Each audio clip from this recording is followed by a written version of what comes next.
மதுரை அலங்காநல்லூரில் நடக்கவிருக்கும் ஜல்லிக்கட்டில் வாடிவாசல் வழியாக துள்ளி குதிக்க காளைகள் தயாராகி வருகின்றன.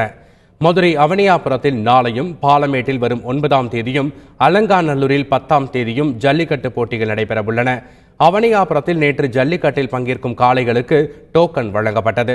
நூற்றுக்கணக்கான மாடு உரிமையாளர்கள் ஆர்வமுடன் வந்து டோக்கன்களை பெற்றுச் சென்றனர். மொத்தம் 630 காளைகள் முன்பதிவு செய்யப்பட்டுள்ளன. மாடுபிடி வீரர்களுக்கு இன்று முன்பதிவு நடக்கிறது. இந்த நிலையில் அலங்காநல்லூர் குரவன்குளம் பகுதியில் ஜல்லிக்கட்டு போட்டிகளில் பங்கேற்க உள்ள காளைகளை தயார்படுத்தும் பணி முழுவீச்சில் நடைபெற்று வருகின்றன. காளைகளுக்கு சத்தான உணவுகள் வழங்கப்பட்டு நடைப்பயிற்சி, நீச்சல் பயிற்சி, மண் குத்தும் பயிற்சி என பல்வேறு வகையான பயிற்சிகளும் அளிக்கப்பட்டு வருகின்றன. இதேபோல ஜல்லிக்கட்டில் பங்கேற்க உள்ள மாடுபிடி வீரர்களும் தங்களது உடலை தயார்படுத்தி வருகின்றனர்.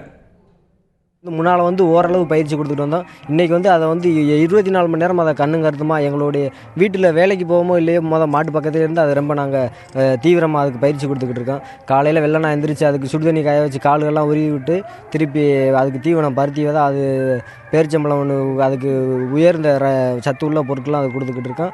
மாடு டெய்லி நீச்சல் போட்டு பயிற்சி கொடுத்துக்கிட்டு இருக்கோம்.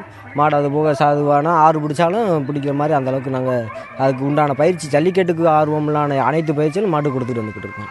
மாடை ஒரு பூமிக்குள்ளே ஒரு கல் தோண்டி அதை இயற்கையாக கட்டி மாடை சுற்றியும் அதோட விசில் அடித்து ஆரவாரத்தோட மாடை ஒரு முட்டுதல் பயிற்சிக்கு அளிச்சு பிடிக்கிறோம். இதனால் மாட்டோட தற்காப்புக்காகவும் எங்களோட தற்காப்புக்கும் சொல்லிக் கொடுக்குறோம்.